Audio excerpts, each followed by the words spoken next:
Forty दुई त आम्मामा फोरे रे भिडियो बनाउँदै फोर कति छ त बाप यो डब्बा खाली छ तेल पनि छैन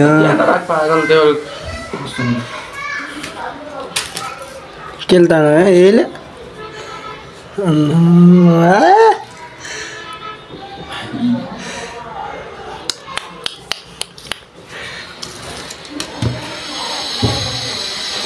फोर यस्तो छ बापरे बापरे बाप ओहो फोर कहिले कहिले लिउँदो सबै यहाँ पनि त्यस्तै लिउँदो केमा दाना यो केमा त्यो त राख्ने छैन एमा तान्ने बाप रे बाप त्यो फुर्छ त केटा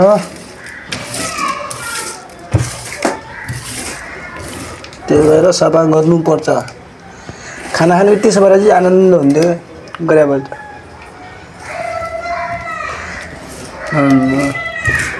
लिउँदो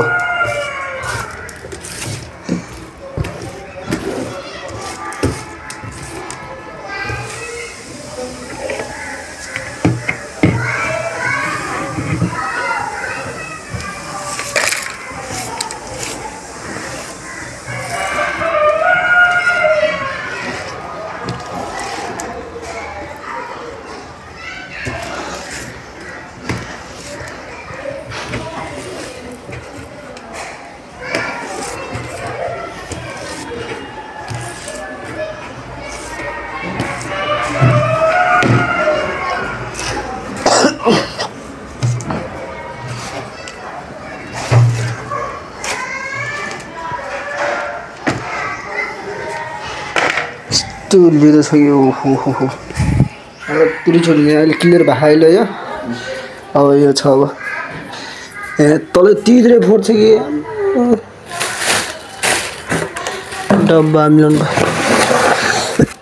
यहाँ कुहिएर सबै थाल्ने भइसक्यो ल्या कहिले कहिले अहिलेसम्म खाएन हामीले आलुलाई अब एउटा प्लास्टिकमा हाल्नु पऱ्यो ट्याक्क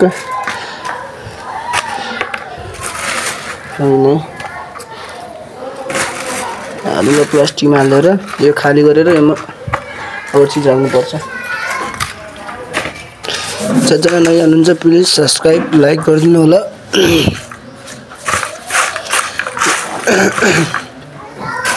आलु यहाँ छ आलु छ हाम्रो कुरा दिएको यहाँ छ अदुवा त हामीले चलाएको छैन आलु छ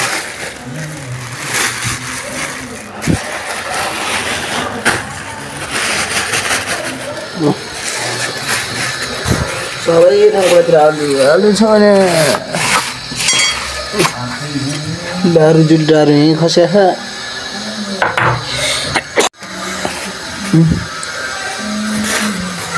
प्लास्टिक त्यहाँ गएर हाम्रो गोडामा कति छ कति प्लास्टिकको पुरै छ प्लास्टिकको त प्लास्टिक कोइला किन्नु पऱ्यो नि त्यहाँ झ्यालमन छ कोइला किन्नु पऱ्यो नि प्लास्टिक हाम्रो कोठा आउनु गएर ढुङ्गा हाम्रै कोठामा छ साला सबै चिज हाम्रो कोठामा छ भएको नभएको सबै हाम्रो कोठामा छ ढुङ्गा चाहिँ के खाना आने हाम्रो कोठामा भने है दुईवटा ढुङ्गा चाहिँ आज कोठामा मिलाएर यस्तो गर्नुपर्छ कोठा यस्तो हाल्नु छ कोठाको हालत यस्तो छ कोठालाई यस्तो मिलाउनु पर्छ चटक्क पारेर होइन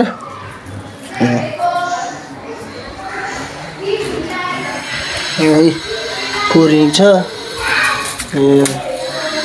एउटा यस्तो मजाले चट्ट पारामा खुर्तानम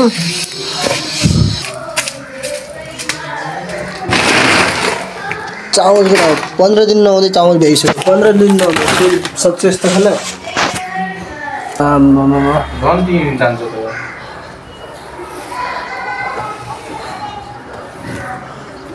लास्ट टाइम कोर्थ्यो कहाँ तल यहाँबाट यो मासु गएको खाटास न यो राख्नु ल यसलाई फाल्दे त्यो फाल्नु यो माथि आलु राखेर भित्र हालिदिउँ भने यसलाई यो प्लास्टिक भयो यो अदुवालाई पनि भित्र हालिदिउँ अदुवा चाहिँ हामीले चलाउँदै चलाउनु बेटा फोहोर यहाँबाट निकाल्नु पऱ्यो अब होइन अझै यता छ गोडा मिलाउनु ढ्याक्क कस्तो हुन्छ काठ हाँस्न यस्तो छ काठ हाँस्न पनि मिलाउनु पर्ने हुन्छ यस्तै कारणले भएको थियो क्या ट्याक्क कहिले खाना राख्ने कहिले त्यो गर्दाखेरि राख्ने के के कहिले सुत्दाखेरि क्या चस्मा सुत्दा चस्मा लाइन त्यो पनि भएको छ यिनी सब ज्याकेट घाममा लाउनु ज्याकेटबाट तान्ने अब त्योमा यो पनि राख्नुपर्छ यो कोट के कोट पनि राख्ने अब तान्ने सब ट्र्याक त चाहिन्छ ट्रेक चाहिन्छ ट्रेक त बाहिर पानी भरिगयो पानी सानो आउँछ भरि बाल्टी भरिगयो नि यो गोल्डन चाहिएला चाहिएन बाल्टी पानी लाइन आउँछ बाहिर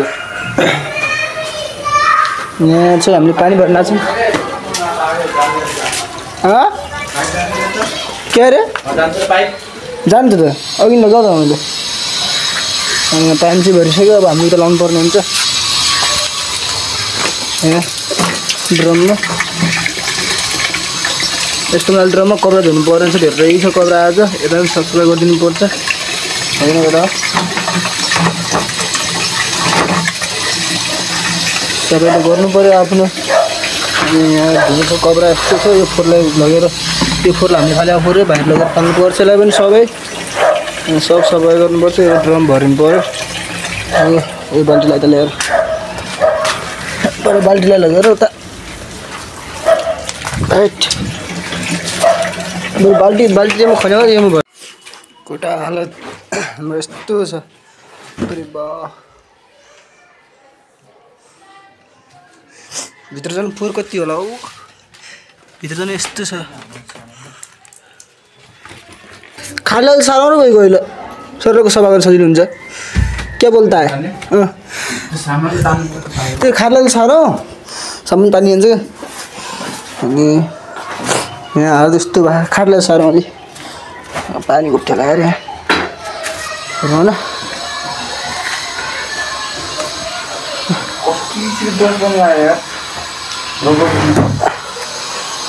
कुकरमा के डिसाइदिनु नि त दाल डिसाइदियो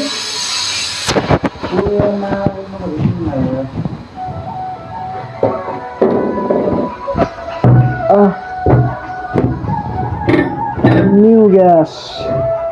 न्यू लुक्स म चाहिँ यहाँ कुकरमा दाल डिसाइदिन्छु अनि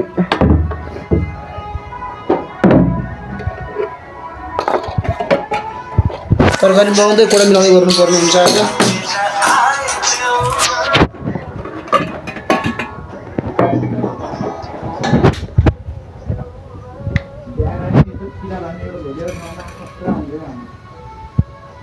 दाल चाहिँ म यस्तो डिसाउँछु है एउटा हजुरहरू कसरी बनाउनु दाल एकदम सजिलो छिट्यो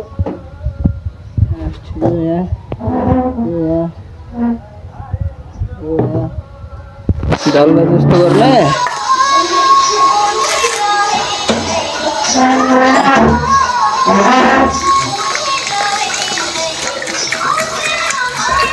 पानी हाल्ने मजाले मिस्ने ट्याक्क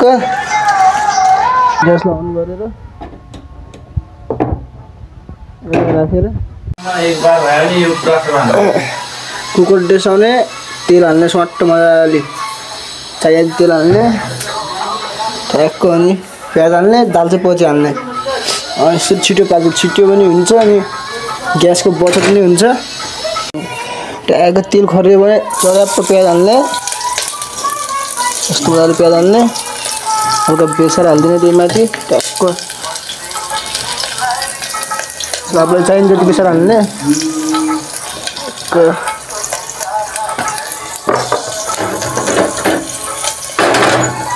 तातो तातो रहेछ त जी ठ्याक्क यसलाई नि रेडी पार्नेलाई ठ्याक्क तातो कि एकदम प्योर भयो भने ठ्याक्क दाललाई ठ्याक्क तेलतिर हालिदिने ठ्याक्क यस्तो जल्यो ठ्याक्क जलेपछि ठ्याक्क दाललाई मात्रै हालिदिने एकदमसँग ठ्याक्क अलि त पानी लिने आफूलाई चाहिन्छ जति पानी लग्ने भइगयो भने हाल्दैन खनाइदिने अब त्योमाथि नुन के चाहियो ठ्याक्क हाल्ने मजाले नुन ठ्याक्क मसला के हाल्नुपर्ने हो मसला ठ्याक्क ढक्कन लगाएपछि पाक्यो मैले एउटा चिज पनि लगाएको छु केटा हो यो चाहिँ रायराको सिलबाट त्यो चाहिँ के भन्दाखेरि कच्चा मैले चाहिँ 500 को ल्याए 2टा कच्चा एउटा यहाँ छ हैन कस्तो चाहिँ ट्यागको कमेन्ट गरिदिनु यो कच्चामा चाहिँ सिस्टम के छ भनेपछि ट्याग यहाँ टाक छ केटा सारा हो यो चाहिँ टाक छ रोक्न यो सिस्टममा चाहिँ यो चाहिँ टाक छ टाक कोटा मिलाएपछि अझ केटा भाइले गएर कब्रा धुनुहुन्छ अझ कब्रा यति धेरै छ कि 2टाको यो कब्रा खाली भइसक्यो सब कब्रा यति धेरै धुनु छ कब्रा धुनु छ आजको काम कब्रा धोएपछि अनि अझै के धेरै काम छ आजको दिनभरि कामै काम हुन्छ समथिङ अनि दाल नि पाकिसक्यो र 5 सिटीमा दाल मजाले पाक्छ त्यो 5 सिटीमा पाक्यो त्यही भएर दाल यसरी बनाउनु केटा हो दाल नि पाकिसक्यो नि कोडा हालत देख्नु सक्नु भएको तपाईँले फुटकटीको छ अनि आज चाहिँ काम चाहिँ डह्रो छ क्या आज बिदाको दिन काम यस्तो छ कि कुनै छोडिदिनु काम होइन काम कब्रा हाम्रो चाहिँ त्यो गिटार चाहिँ ल्याएको धेरै भइसक्यो सिक्ने भनेर ल्यायो तर अहिलेसम्म बजाएन हामीले हजुर पैसा दिनु पैसा मलाई गोदाम पैसा राख्छ मान्छेले ओहो नभर फेरि ल्याइरहेको छु बिस्कुट त्यो ल्याउनु त्यो ल्या नुन 25 रुपियाँ 25 पर्छ नि नुन नुन चल्दैन गाल गर्छ हाम्रो नुन पनि भइया थियो नुन ल्याउने पैसा चाहिँ दिइरहेको छ केटोले अनि नुन भइया थियो अब नुन ल्याउनु जानु पऱ्यो कि नै कसैले जानु पऱ्यो नुन ल्याउन फर्स्टबाट के कपडा धुला यस्तो हालत यस्तो छ कपडा हालत यस्तो छ डन डन चाहिँ पुरा राम्रो काम खोज्नुहुन्छ वाडरले खाने फेरि मिठो हामीलाई सर्ट मिच्न यत्रो मिच्न दिनुभएको छ वाडरले यस्तरी मिच्नु पर्यो कि अझै छ बुरुस्तै चाल्ने कपडा किन्नु पर्यो त बुरुज पैसा उठाएको केटा 5 रुपियाँ पर्छ 50 रुपियाँ त पर्छ 50 रुपियाँ त पर्छ होला सबै कपडा धुनु यहाँ ललाबिला भइगयो हालत त्यहाँ गम्भीर छ हाम्रो यहाँ है त्यहाँ गर्नुपर्छ बिहा किन्न सही भयो नि बाबु बिहा गर त बिहा गरेर भाउजूले हाम्रो कपडा सपडा सबै दिनुहुन्छ बिहा गरेपछि ब्याक साइडबाट पनि हाल्न त दुनियाँ हाम्रो चाहिँ कोटा पनि मिलाएर एकदम रेडी भइसक्यो होइन कोटा मिलाएर रेडी भइसक्यो अनि मैले चाहिँ कपडा पनि धोएर भइसक्यो अनि खाना धोएर खाना बनाउन लाग्छु छु कपडा मिच्ने काम थियो मेरो मैले कपडा मिचेर राखेको थिएँ साथीले चाहिँ कपडा पकाउँदैछ अनि म खाना बनाउँदैछु कोटा पनि एकदम मिलाएर रेडी भइसक्यो स्पेसल भइसक्यो यो त अब कोटा मिलाउने होइन के छ र अनि फेरि गएर सुत्नु पर्ने जोडेरमा पल्टिनु पर्ने हुन्छ फेरि त भइहाल्छ नि यत्तिकै नि अनि मैले चाहिँ यहाँ दाल पकाएँ अनि यहाँ सब्जी बनाउन लाग्छु अनि त्यहाँ चाहिँ भात दिइसकेको छु हेरौँ लास्टसम्म कस्तो हुन्छ आजको दिन हाम्रो यो खाना बनाएर पनि खाएर पनि भेजिसक्यो होइन अनि आजलाई मेरो भ्लग यति कस्तो लाग्छ प्लिज भनिदिनु होला अनि लाइक सेयर सब्सक्राइब गरिदिनु होला बाई।